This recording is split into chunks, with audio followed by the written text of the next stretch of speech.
Hey everyone, good afternoon, good morning to you from wherever it is that you are joining us from. My name is Barton Seaver. I'm a chef, author, husband, father, joining you from the ragged, jagged, delicious coast of Maine, which is particularly delicious these days, these warm days of June. Hey, I'm so thrilled that you are joining us for this open office hours. Whatever questions you've got, throw them on in there. Just a few little logistics things for you over there on the right-hand side of the screen, just to the right of my face. You're going to see the question box. If you've got anything you want to ask, well, throw that question in there and we'll see if we can get to it today. If there's a question that's already been asked over there in the slightly gray box, well, you can just click that little heart icon to vote it up to the top to make sure that I get to it today. And well, hey, there we go. Let's just dive into this. Any of you who have joined me before, thank you for joining again. I'm so thrilled to have you, and we're so thrilled to have you as part of the Ruby family. If this is your first event or your 100th event, whatever it is, but those of you who have joined me before know that I like to start off with a little moment of gratitude. Because, well, cooking is an act of love. It is an act of kindness to feed others. And therefore, the most important and first ingredient in feeding others is an act of gratitude for the ingredients that we have, for the company that we keep, and for the ability to care for and love each other. Because the world needs a lot more of that. So a little moment of gratitude for you here today. Well, I am grateful for daylight on this here, the summer solstice, the longest day of the year up here in Maine. We sure get our fair share of sunlight in the sunny months, that is. And well, I am just out there today, except for this time with you, I am out there absorbing as much of it as I can. So I hope that you maybe have a little like summer solstice festival or some sort of feast planned, maybe for the weekend, maybe for today. Some way to just celebrate and mark this day in the year, the brightest, the lightest. Well, to me, yeah, I need sunshine. I'm a Southern boy who lives up here, and I just love it. I live in a little part of Eden here. The peonies are just exploding on our property. We've got about, I can probably count well over 150 stems of peonies that are out there. We've got garlic scapes exploding on the farm right now. This is just a tiny, tiny fraction of the garlic scapes that I have. But yeah, got the lawnmower fixed. My 5-year-old son likes to hide boulders in the lawn. We don't cut the lawn very often for the pollinator's sake, but when I do, I find all the boulders that he's left for me. Got a new lawnmower blade. Things are just working well around here, and I'm thrilled to have you be a part of it with me. So let's dive into some questions here, and we'll just keep on rolling until we hit the end here. I've got with you just about an hour or so until I've got to head off to daycare to pick up my little one, which is what I do after I talk to you on Tuesdays at our regular events. But today, actually a very exciting one because my little 2-year-old Rosie is going to get his first vaccination shot today. I'm so proud and so pleased to not be left behind anymore. As a parent, we have put so much into the health and security and safety and sanctity for our boys. And well, it seems that today is turning a corner. So with that, let's dive into some food from Connie P. Hi, friend. Nice to see you pop up. Welcome. I have a Wusthof 2-stage knife sharpener, and the website states that the fine side hones the blade. Is it better to hone with a magnetic steel or use the fine slot? Also, is a whetstone best for sharpening? Great questions. And well, that sharp knife is the most important thing in a kitchen. Well, one of the most important things. So those 2-stage knife sharpeners, they work very well as far as I understand them too. I've used them not very often in my career. I do have a whetstone. That is how I prefer to sharpen my knives. And you know what? That works for me. If it works for you, it's something that I would recommend getting interested in and learning how to do that, the whetstone that is. But this 2-stage knife sharpener, if it's working for you, great. And your knives are sharp and you find it convenient and easy to use, then awesome. That's what matters most, is that you're actually going to use it. The best knife sharpener in the world that goes unused in your drawer because you never have the time or the wherewithal to pull it out isn't the best knife sharpener in the world. The one that you regularly use is. So there you go. If this is something that you're good at using, you know how to, you're comfortable with it, and you do it often, great. Stay with that. There you go. In terms of the honing, It seems like I don't know this specific product, but if it says that it hones it, well, that's exactly what it does. To me, having a steel is very convenient because, I mean, it just sits on the countertop, and literally when you need it, the first slight bit of evidence that your knife isn't pushing through the tomato, well, great, just pick up the steel, done, right back at it, right? How easy is that? So I would really recommend having both. Does one do one better than the other job? I can't say. But I would recommend having them both around. So Connie, thanks again for joining us. I appreciate you. And hey, here's to sharp knives. Thanks. All right. From Charisse, another knife sharpening question. Great. How do I choose the steel to sharpen my knife? Our knife class recommended a magnetic, but I'm planning to go buy the Zwilling Pro Chef 8-inch. So I'm looking at their steels and none are magnetic. Thoughts? And where would one find a magnetic steel? You know what? To be perfectly honest with you, in the earlier question from Connie, I didn't address this. I've never actually heard of a magnetic steel. Let's see what I've got in my...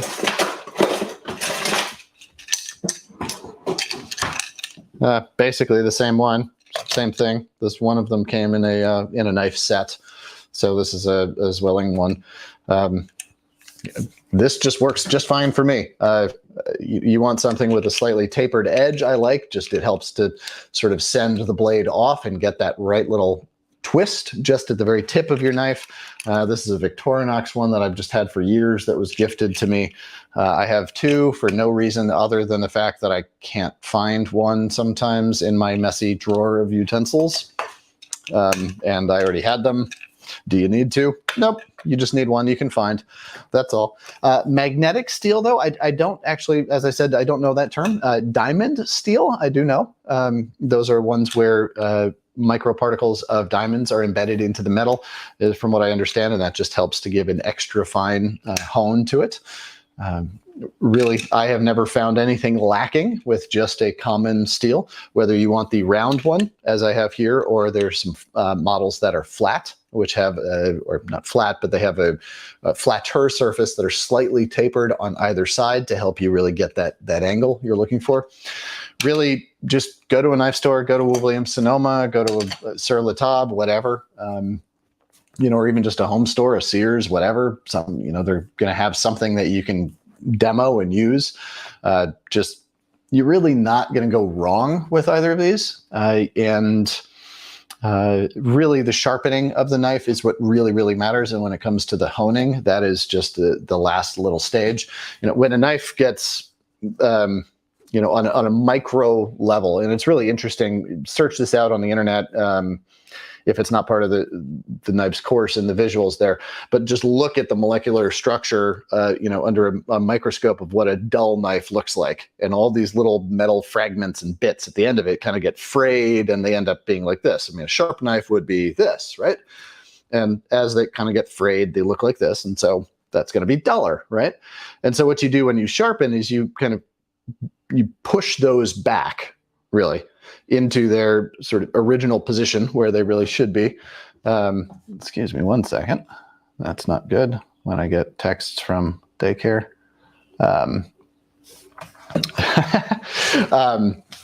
So that wasn't actually daycare. That was my colleague, Katie. Hi, Katie. So when you sharpen those, you sort of shear off those frayed edges and bring the knife back into alignment. And then what you do when you hone is you have these tiny little frays that you basically just kind of put back into place, right? So that honing. So from what I understand, Katie just responded to this question via text. So thank you. You got two teachers today. They're magnetized for safety is what she said. While honing steels, sometimes referred to as sharpening steels, realign your edge's knife for a sharper cut. They can also cause tiny medical particles from your blade to become airborne. Gotcha. Okay. There you go. So a magnetized one is really not for the purpose of sharpening, but rather for keeping those little frayed, sheared edges of metal particles from getting into your food or onto your work surface. So there you go. It's a safety thing, not a sharpening thing. Well, thanks, Katie, and thanks, Charisse. I appreciate the questions. This is good. I'm learning a lot of things. I love it when I learn when I get to teach. Cool. All right, moving on from Mara J. Hi, friend. Aquafaba, the liquid from chickpeas, is an egg white substitute in vegan baking. Correct. But it's often said to rinse the chickpeas and beans well to get rid of sodium and to make them easier to digest and less gas producing. Should I limit the use of aquafaba? Great question. So there's a lot of uses for aquafaba, from thickeners to additional starches to egg white substitutes. There's a lot of great protein in there that helps to retain air, etc. So when it comes to the uses of the beans, most oftentimes recipes say to drain and rinse off so that you are using, well, just a bean product, right? You're not getting the dilution of adding liquid to whatever it is you're making. Say if you're making a salad with shaved radishes, arugula, mince, some fresh snap peas, and a can of white beans, right? Well, that sounds really good. Well, if you don't wash those white beans, you're going to have that thick, viscous liquid of the aquafaba that's going to dilute your vinaigrette. Is it a bad thing? No, not necessarily. If you want that in your vinaigrette, but just plan for it is the only thing. That heavy liquid is going to weigh down those salad greens per se. And so to me, oftentimes when it says to rinse the beans, it's more or less just to get down to sort of the pure ingredients. Now, that means there's basically kind of two ingredients within a can of beans, right? There's aquafaba and then there's the beans. So to me, that it's really just a usage thing, not necessarily a one is bad or less. So the sodium in beans and in the liquid is what is reported on the can. So if the can says 28 grams of salt, etc., that is the total amount that's in the can. Some of that is going to be in the liquid, some of it is going to be in the beans. So by pouring off the liquid, you are thus reducing the sodium content in what you are going to eat. However, to me, that's good nutrition in there. That aquafaba is part of the resource that was the bean. Sustainability says that we shouldn't throw away any food. So find another use for it. But to me, it's just about understanding where that salt is and how to use less salt in other places than in our recipe if we're doing that. Say if we're making a soup, we're making a sauce, pasta sauce, etc. If we know that we're adding that sodium in through the aquafaba, then don't put as much salt into the pasta cooking water, etc., or just know that you're going to need a lighter hand in the finishing seasoning. So there you go. This is all just sort of paying attention to your ingredients, understanding that in a can of beans, there are kind of two ingredients, the aquafaba and the beans. And then to your question about getting the less gas producing and easier to digest, yes, there can be some oligosaccharides, which are hard to digest, that are in the aquafaba.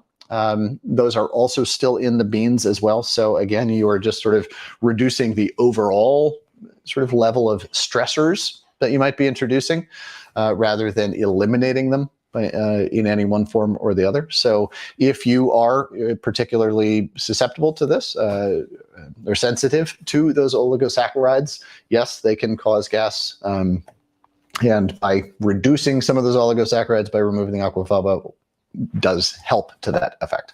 So cheers, aquafaba. It's a very interesting ingredient and something we love playing around with here at the house. And yeah, it's delicious. I made a wonderful pot of beans just last night where I put in a whole lot of garlic scapes into the pot, chopped up an onion, put in some fennel tops, a whole lot of fennel seeds, and then a good cup or so of olive oil, really nice spicy olive oil, and then just simmered them down. These are gigante beans, these giant, large, white, like lima bean type ones with this nice starchiness to them.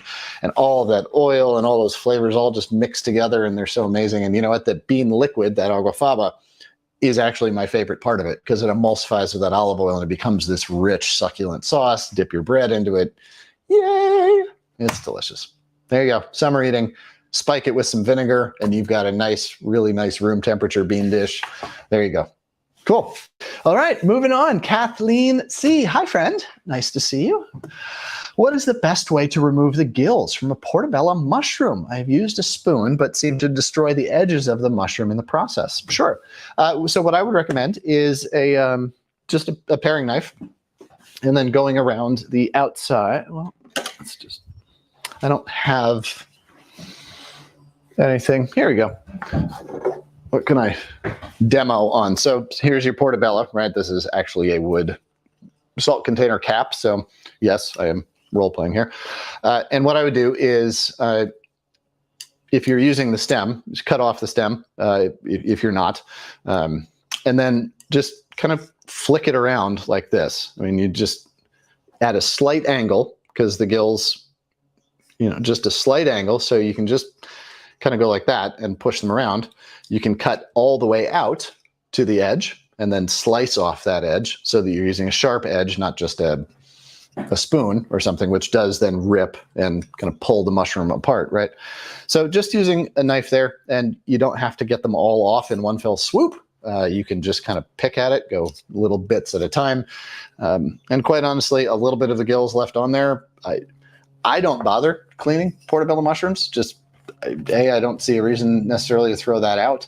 I don't mind the discoloration that comes from it. It's a mushroom. It's going to be dark, right? It's just kind of what it is. It holds little bits of garlic and shallot and oil and vinegar and thyme or whatever I'm marinating it in up in those gills. So I prefer to leave them on, but that's the way I would do it. Little paring knife. Cheers. Thanks, Kathleen. Appreciate the question. All right, from Sylvia. In cooking demos, I notice how much more salt chefs use compared to when I use. Yeah, well, this is very typical. When I use butter, I usually use salted butter. Can you talk about the pros and cons of using salted versus unsalted? And is salted butter another way to get the salt flavor? Sure. So in my cooking, when I use butter, I always, with one exception, use unsalted butter. And here's why. I have control over the amount of salt if I'm buying unsalted butter, right? The pros to this are complete control, right? Like I know exactly how much salt has gone into a dish because I add all of it. And to me, that outweighs the benefits of salted butter. Is, oh my gosh, delicious. Like, is there anything better than just salted butter?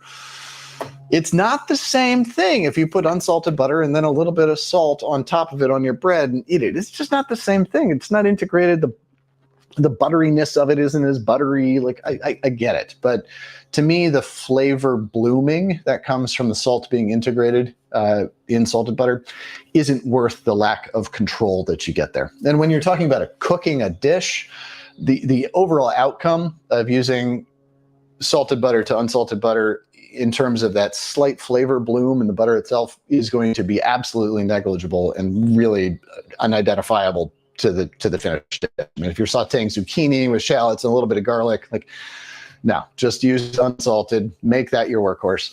To me, the only time I use salted butter is when I am melting it down for drawn butter for lobster here on the coast, Dungeness crab, anything that you're going to be dipping in the butter where the butter is the sauce. Like that is it's not the main event, but like, there you go. Like it is front and center and you want that butter to be in its full, right? That's the only time I use salted butter. So there you go. And yes, chefs do tend to use a lot more salt than home cooks do. Good chefs use salt, small amounts of salt throughout a cooking process so that you're constantly adding salt, developing flavors, helping to change the chemistry of things as they cook, helping flavors to meld better, helping exude water from products at the right time in your cooking process, et cetera, et cetera. Salt has so many uses and functions in food, far more than just, did I add salt to the flavor of it? It is part of the chemistry of cooking and can be used to great effect. So good chefs use salt throughout the cooking process, each stage as they go, and that becomes a fluency that you learn over time. So I wish you all the best with that. And yeah, the other thing I'd say about butter, just buy good butter. Buy good butter. I mean, I can say that from my vantage point. I am well resourced. I can afford to spend $5.50 on a pound of butter instead of $2.99. That extra $2.50 is to me worth it, and I'm able to spend it. I'm very fortunate for that. But butter is something I don't use a whole lot of, and when I use it, I want to taste it. So I want the rich creaminess of it. And so up in Maine, we have access to Kate's butter, which is a locally made butter here, or Casco Bay Creamery is another one. And you know what? It's just better than mass-produced stuff. It's just better. It's also coming from cows that I support the way that they are raised. That's, why go through the trouble of building this beautiful meal made out of fresh vegetables and all this wonderful stuff, and then just put something that you don't really know the origin of or can really vouch for the ethics of on top of it. That's not the way I choose to cook. And again, I'm fortunate to be able to make those decisions. So buy good butter, find a local creamery. They are around almost all of us and accessible to us. So I hope that you get to know the joy that is delicious, great butter. Cheers. Thanks, Sylvia. Appreciate you. All right. From Ipa. Hey, Ipa. I'm going to try and pronounce it. Ipa Mayonundis. Anyway, I'm sorry I butchered it. I know. Thank you for the permission to call you Ipa. Anyway, great question here. Any suggestions for a good, authentic balsamic vinegar? Let's see. What do I have? I don't even know anymore. So what you're looking for on balsamic vinegar, I use so little of it that this is very, very old. So you are looking for Aceto Balsamico de Modena, IGP. Indicación de Geográfica Productori, I believe is anyway, basically it's indication of the region where it was produced.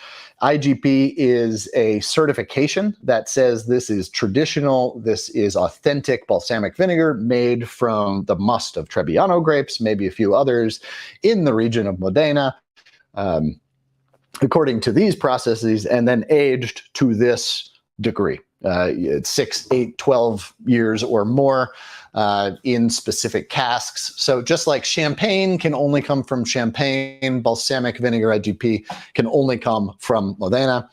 That's what you're really looking for there. Look for something within your price point.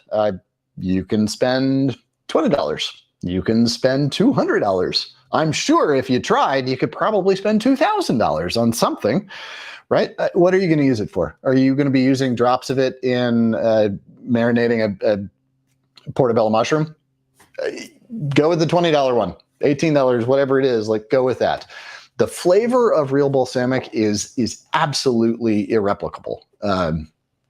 Cheaper balsamics that you see that are produced anywhere else, oftentimes those have caramel color, they have sugar added to them, and they're not aged. It's really just sweet, syrupy, viscous, crappy vinegar.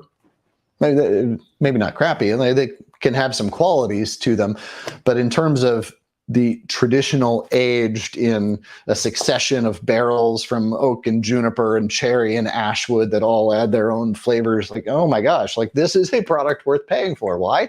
Because it's a work of art and a couple of drops are worth it. So with that, really what you're looking for is that seal of authenticity, the IGP, or the DOP is another one, Denominación de Origen Productada,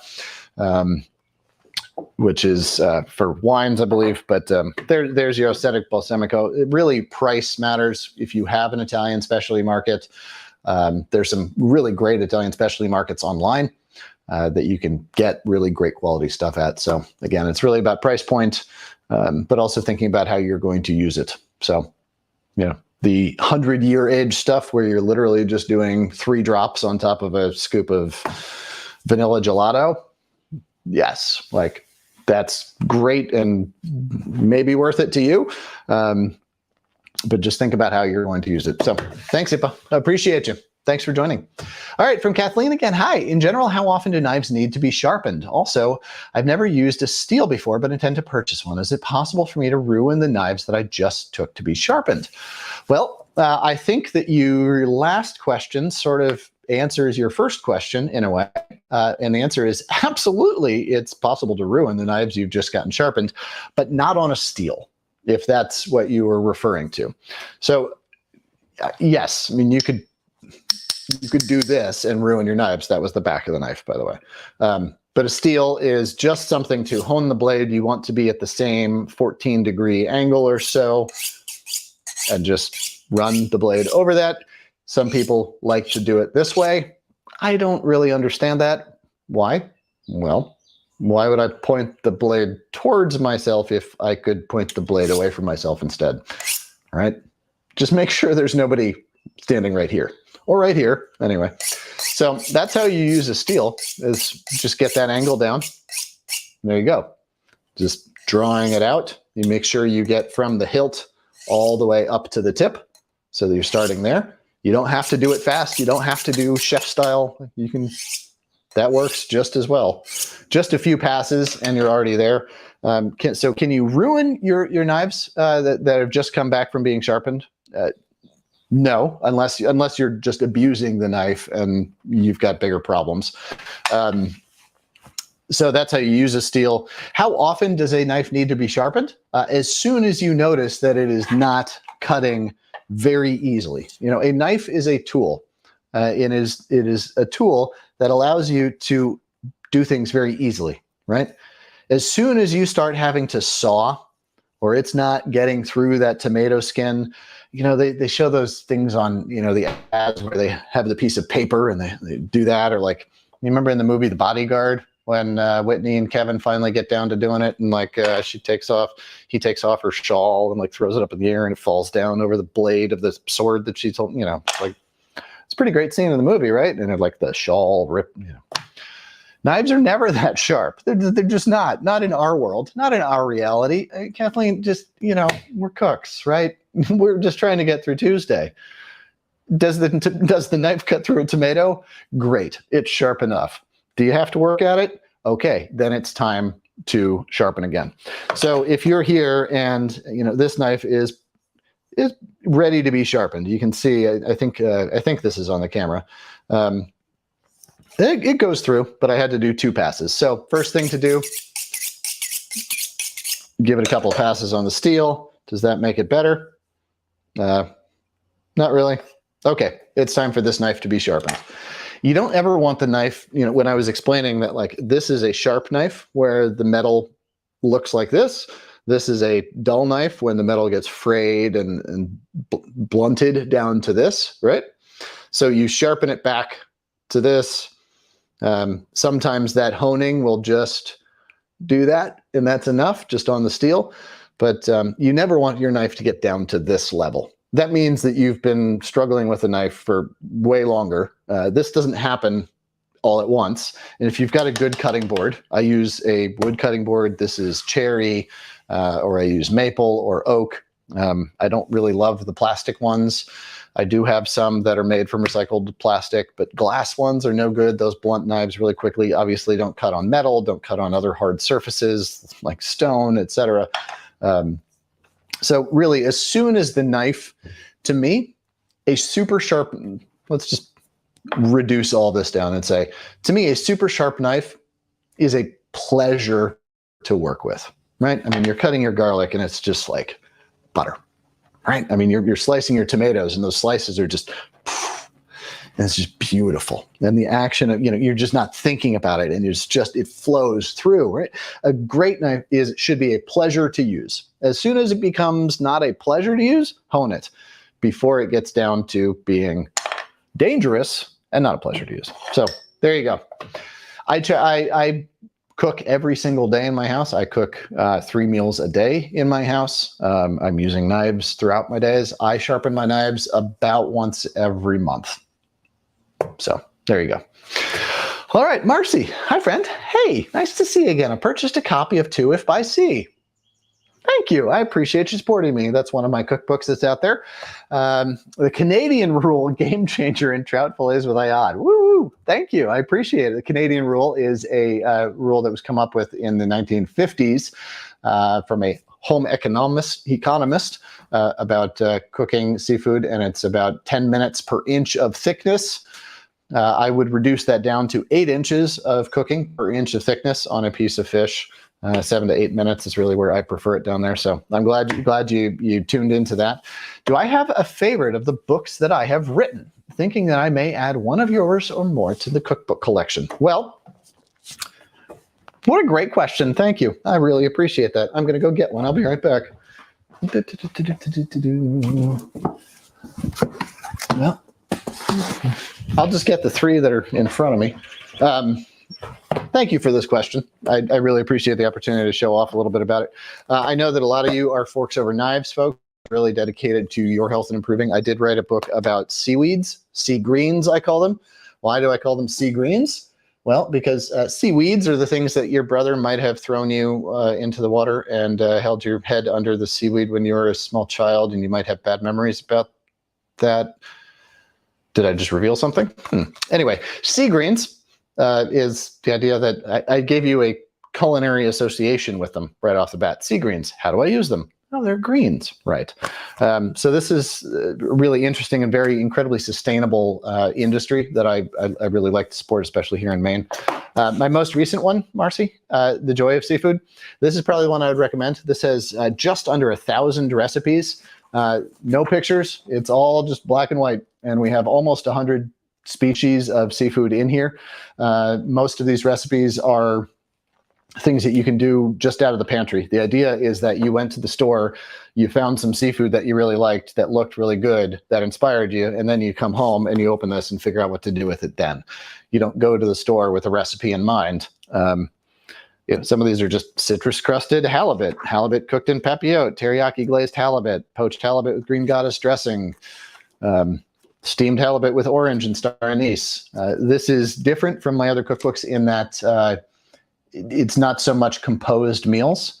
I eat mostly vegetables, so just sort of protein-centric recipes is different for me, but that's kind of what this was specifically purposed with being, is sort of how do we get people to just become more comfortable with seafood itself. But again, almost 100 species, just under 1,000 recipes, everything is in there.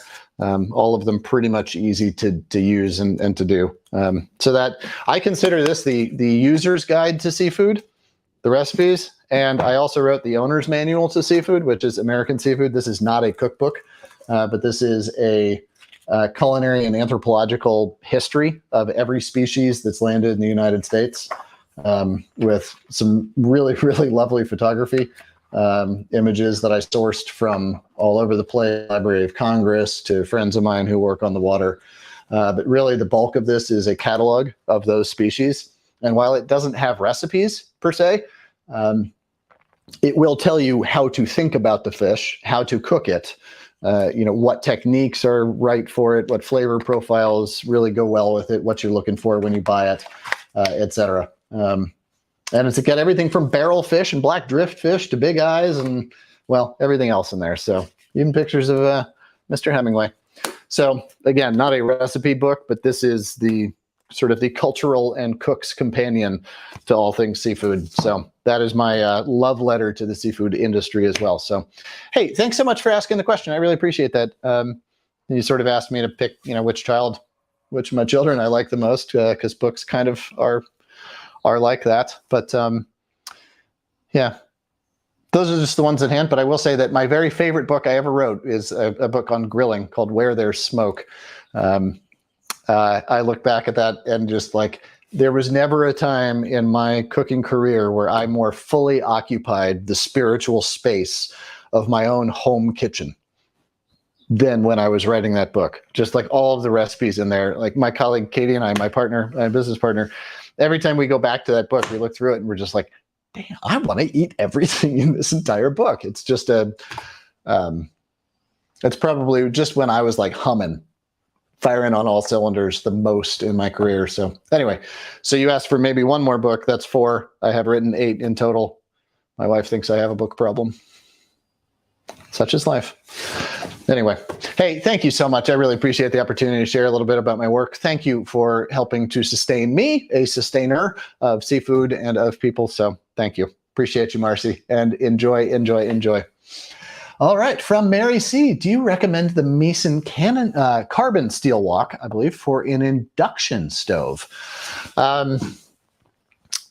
I don't know about the Meson products very well. I do have a couple of Meson.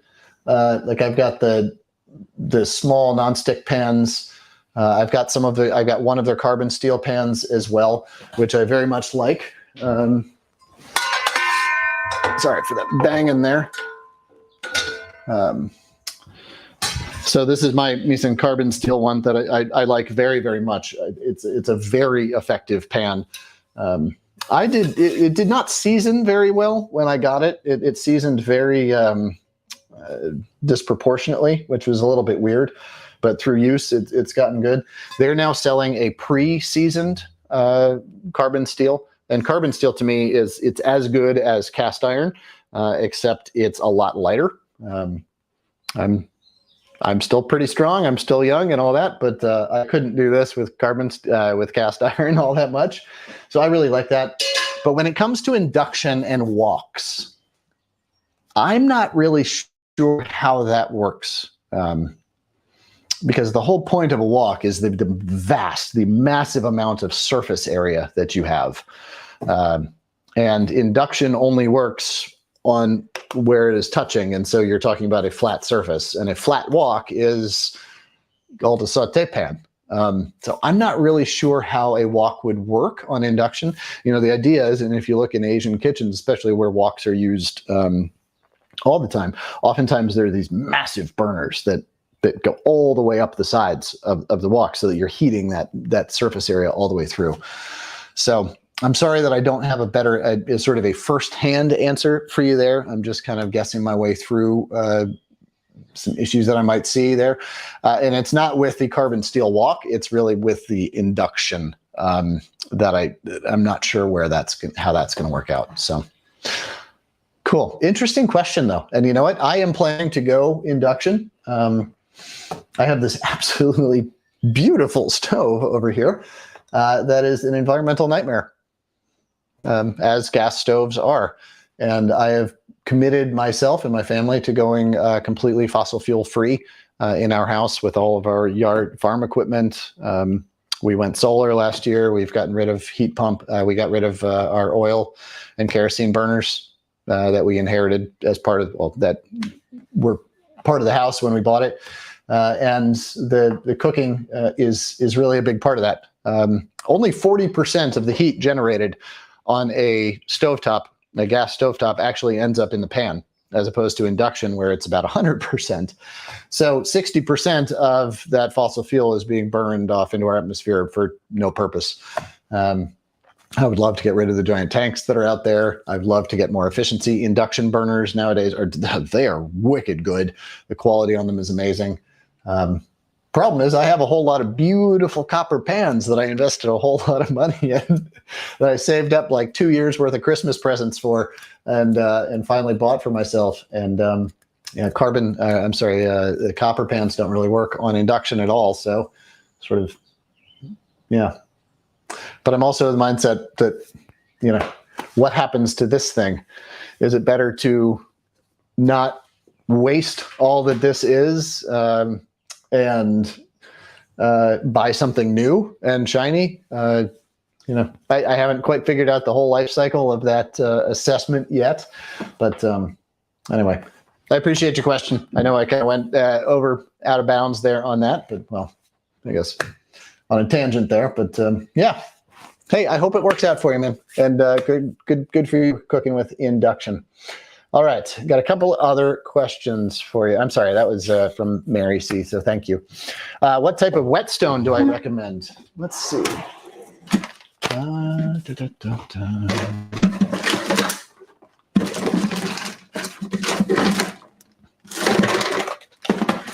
don't know where my whetstone is. There it is. All right, so what I recommend is a 3. This is from Arkansas Tri-Hone, bestsharpeningstones.com. I bet somebody was really, really happy with themselves when they got that website. What should we call our website? I don't know, bestsharpeningstones.com. It's available when they got it, and they were really happy with themselves. And so bestsharpeningstones.com. It's made in Arkansas from various different types of stones. This has worked very, very well for me. I use honing oil on this. You could also use just water, a wet stone. But the key is to have a fine or a coarse, a medium, and a fine surface. And what this allows you to do is to gradually, if your knife is really, really whooped up, then you can really grind it down, get it back into shape. If you just need a moderate hone, you've got the median. And if you're just looking to do a little bit more than your sharpening steel can do, then you've got the fine one. What's also important is that it sticks. What are you doing with it? You're taking a knife and dragging a knife across at a 14, 15 degree angle like this. You want something that's going to stay in place. If this thing is moving with it, you're in trouble, because all you're trying to do when you're sharpening a stone is to maintain your angle. That's really what you should be focusing on, and making sure that you start all the way from the hilt all the way to the tip, right? So make sure that this is stationary and has a functioning sort of trough to hold it in. And really that's what you're looking for. In terms of brands, yes, you can spend hundreds of dollars on very fancy Japanese whetstones that are for sharpening knives that get you to the scene and the bodyguard that I was describing earlier. Are you going to get there? You know what? I've been cooking for 25 years. I've never gotten there. I'm just saying I would like to. I have 2 children. I have a life.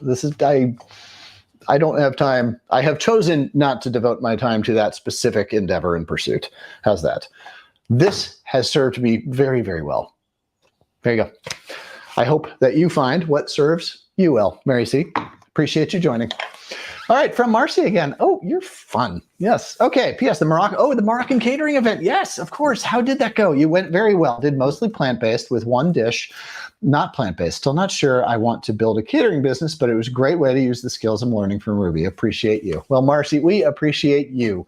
That's awesome. Thanks for sharing about that. So Marcy was asking some questions at another event that I did about planning out a menu for a catering event that she was doing, which is awesome, because she was also like, yeah, so I'm thinking about starting a catering company. And oh, by the way, I'm catering an event next week for 200 people. I was like, well, Marcy, I think you have started a catering business. Go you. Go, like, man, first ingredient in her food is bravery. I love that.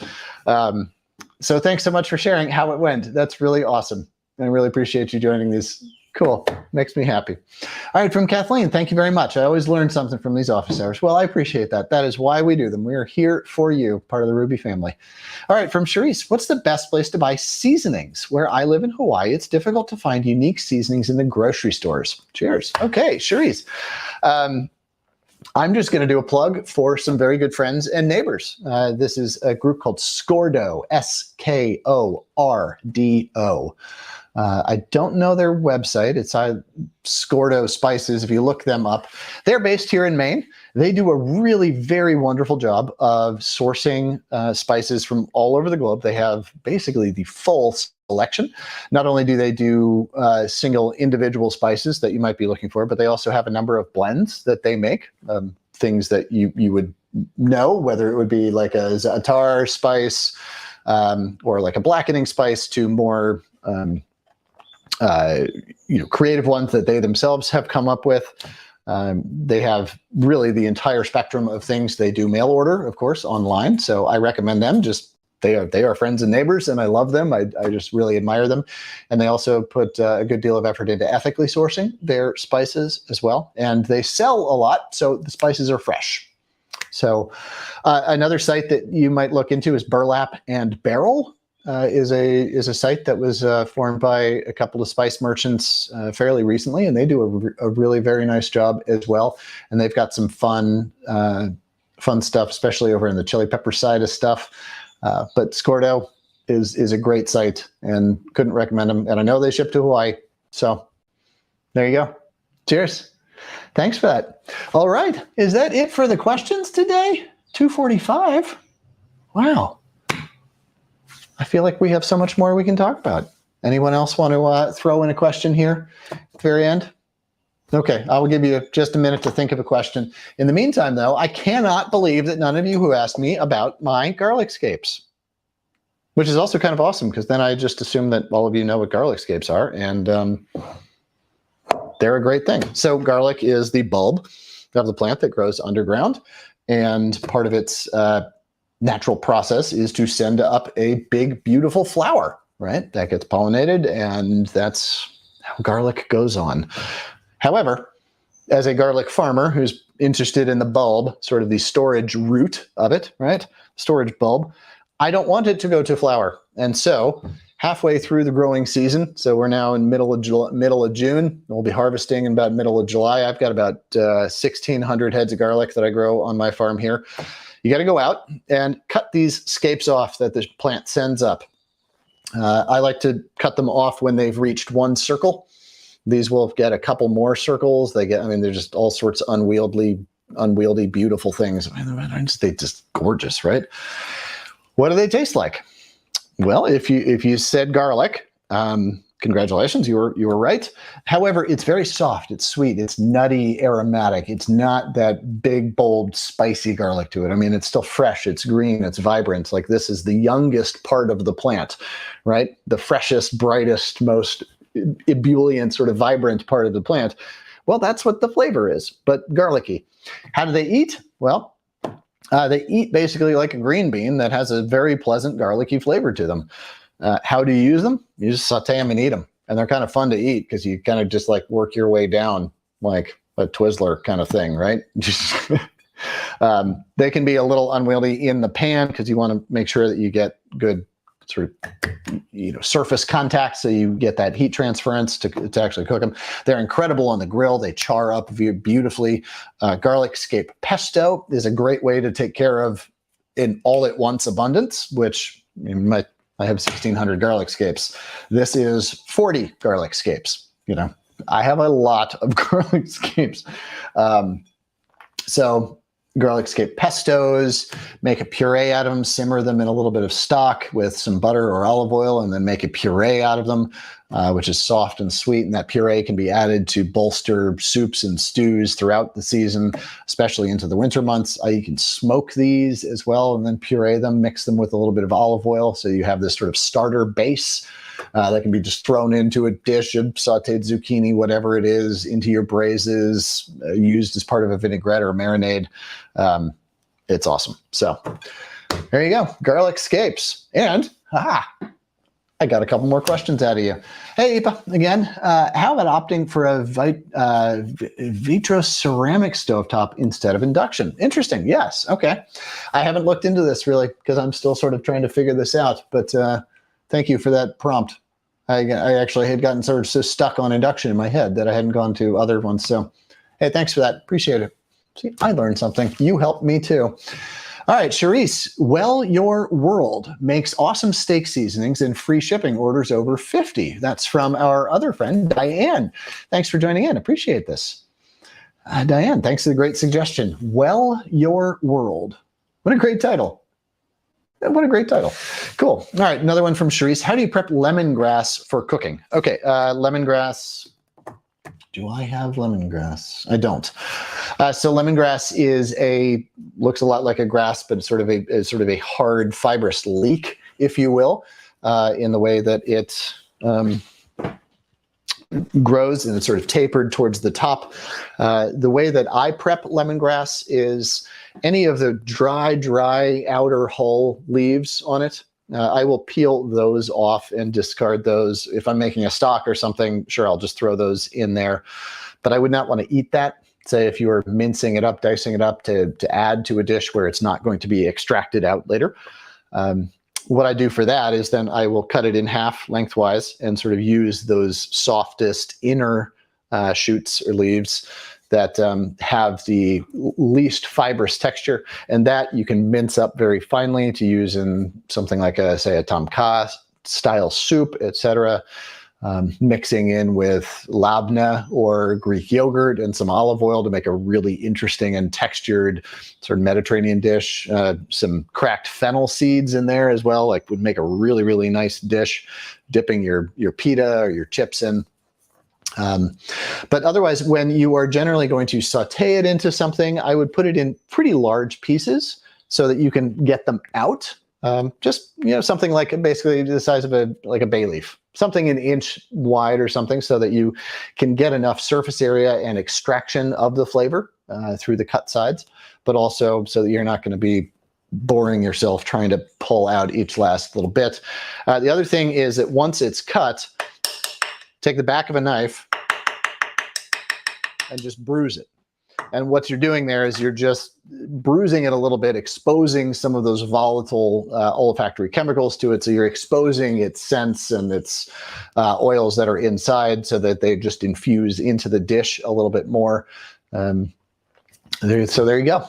But no part of the lemongrass should be wasted. You can always just throw it in your stock trim bucket, whatever you've got around, or just, take those leaves and steep them into your tea in the morning, whatever. And there you go. Cheers. Appreciate it. All right. I'm fun to watch, sisters. Thank you. Thank you.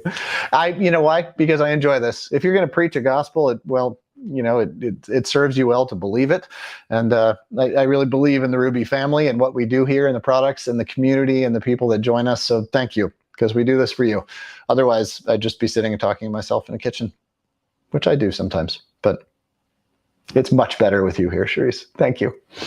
All right. Several months ago from Sandra C, you discussed the steam oven behind you. Worth the price? ? Could you please revisit what you like or dislike about it? Thank you. Yeah, absolutely.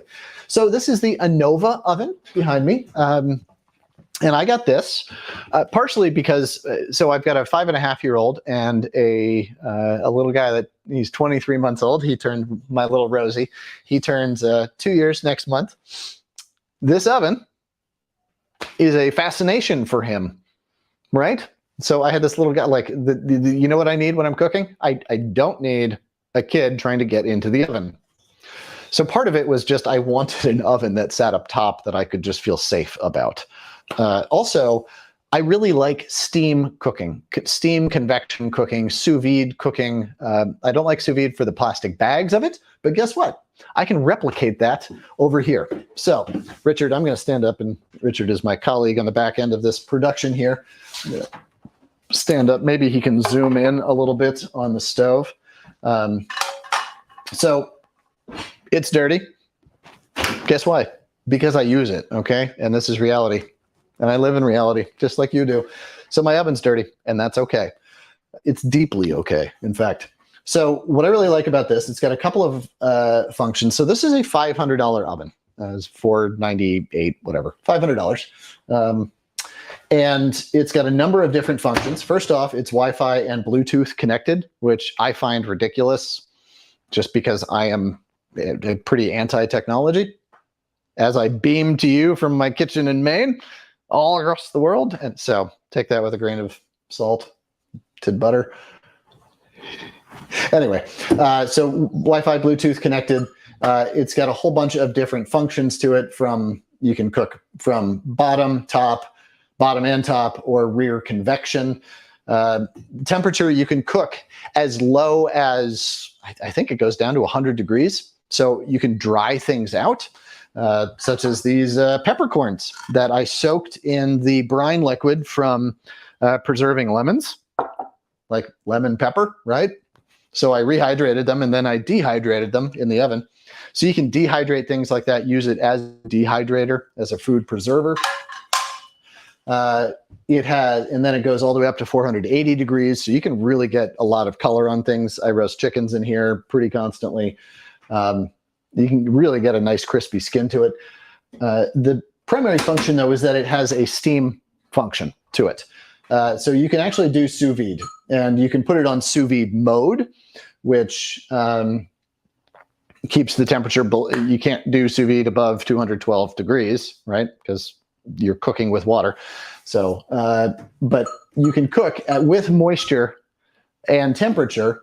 Or you can cook sous vide mode, which basically creates an environment where moisture can't escape from the food because there is so much humidity in the air around it, so that all that moisture stays in the food itself, sort of cooking in its own juices, if you will.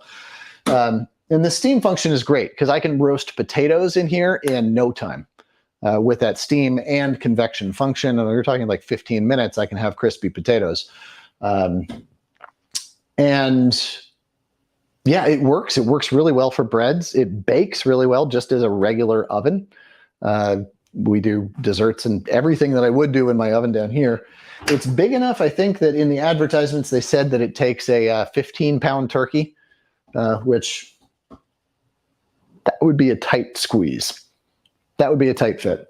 But you can certainly roast a 4 or 5 pound chicken in here, as I do regularly with vegetables around the sides. And it also has a temperature probe thermometer. So you can, it plugs right in here, and then it sits in the food.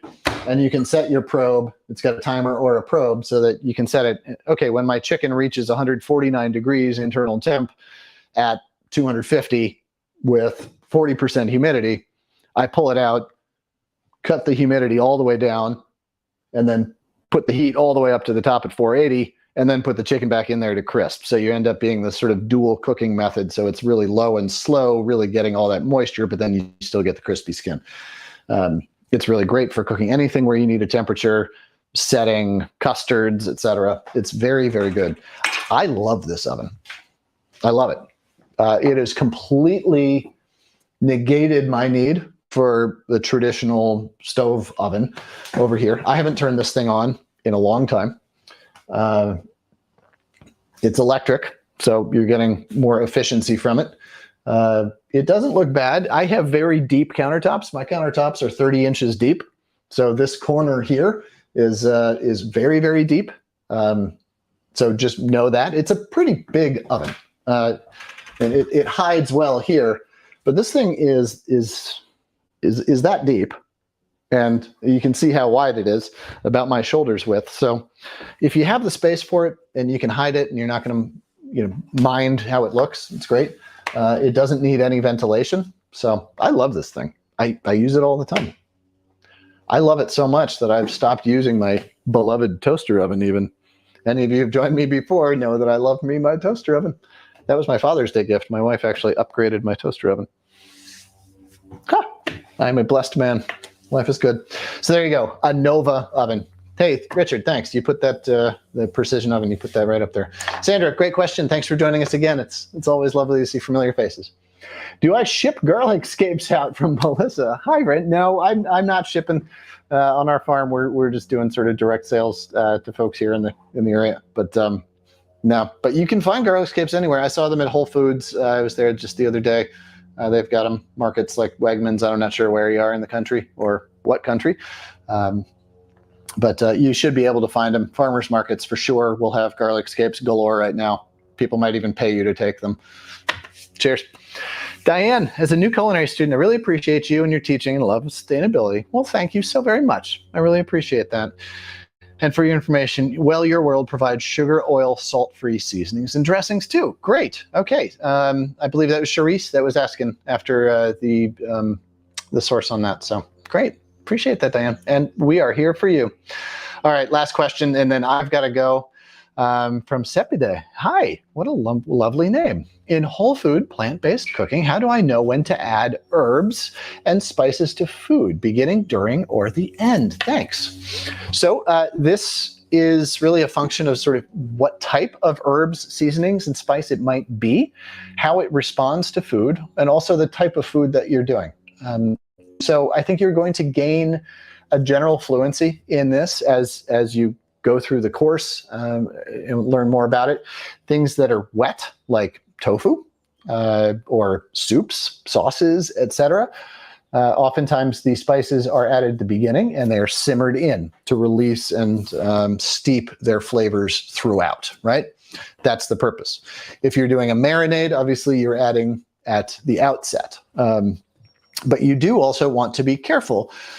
Say if you're roasting cauliflower with curry spice, say, if you add the curry right at the very beginning, there is danger that you're going to burn the spice before the cauliflower is cooked through.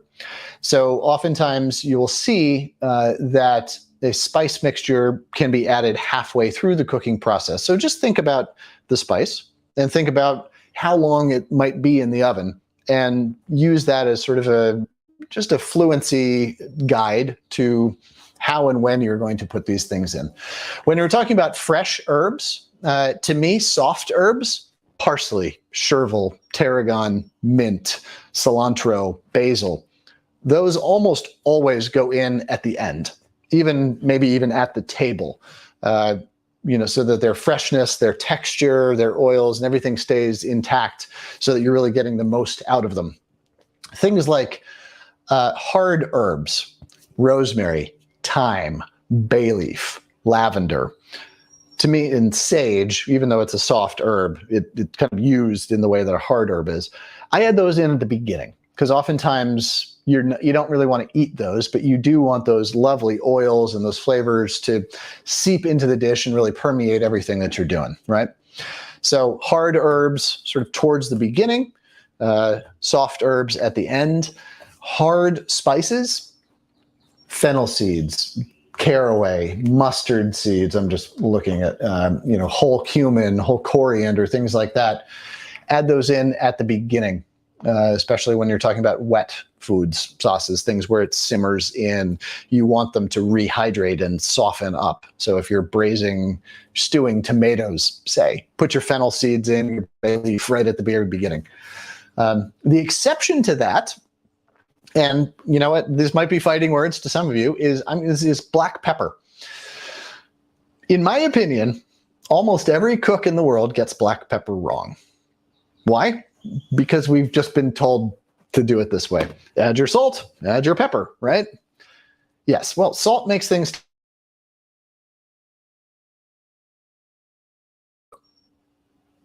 And I'm not sure that pepper is needed nearly as much as it is called for. And I think we just intuitively now just like, oh, well, pepper. Like, yeah, I'm not sure that food really needed pepper. And if food does need pepper, I find that it is best used after the fact.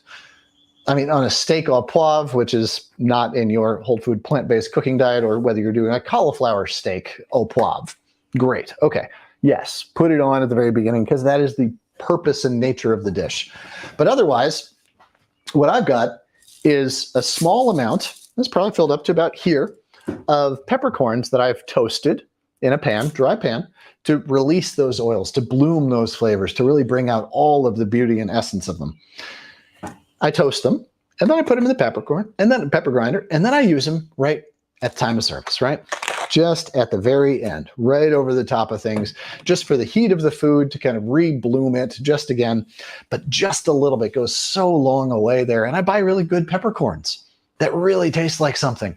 And so it becomes this incredibly charismatic, ebullient, vibrant ingredient, not just this like dull palate kind of numbing spice that it's just ended up being in Western cuisines, kind of omnipresent and rarely needed.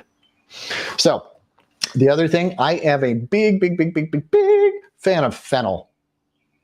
Like I kind of read menus right to left looking for fennel first. And this is like, where's the fennel? Where's the fennel? And then I look for artichokes and then I'm like, all right, fine, I'll order something else. I actually mix black peppercorns and fennel seeds. I did the same thing. I toasted these fennel seeds and just grind those right in about equal parts. You could do 2 parts black pepper, 1 part fennel. But to me, fennel sort of acts the same way as pepper. It adds a unique, a very unique and different flavor than the pepper, but combined with pepper, it is so lovely. It is such a lovely bite, such a lovely carrying flavor that really just brings a lot of things into focus. And when I'm feeling real fancy pants, I'll put in a couple of berries of allspice, Jamaican pepper. The berries that look a lot like black peppercorns, used exactly the same way. The traditional sort of the basis of jerk spice is allspice. Yeah, I mean, that's getting fancy and getting creative. Not everything needs the allspice. But in my everyday cooking, everything from cooking eggs to salads, etc., tomatoes, sauteed zucchini, right at the very end, a little bit of black pepper and fennel whenever I use them. So cheers, everyone. Thank you so much. I appreciate the lovely questions. I appreciate all of you lovely people joining us here today. We're so thrilled and thankful that you're part of the Ruby family. Come back and see us anytime. My email is barton@ruby.com. Reach out to me if there's ever any topics that you'd like me to cover. We do these open office hours, but I also love doing thematic events. You can go back and see our whole archive of live events if you want to learn more about them. But I'd love to take suggestions from you, any questions you've ever got. If I'm not the right person to answer them, I will get them to the right person in the Ruby team who is. But until I see you next, please know how much I appreciate you. that you are cooking for others, you're cooking for yourself, you take food, health, sustainability seriously, because all of those things are acts of love, they are acts of kindness, and the world needs a whole hell of a lot more than that right now. So thanks for all you're doing to make this a more delicious and better place. Cheers. Bon appetit. We'll see you again soon. Bye now.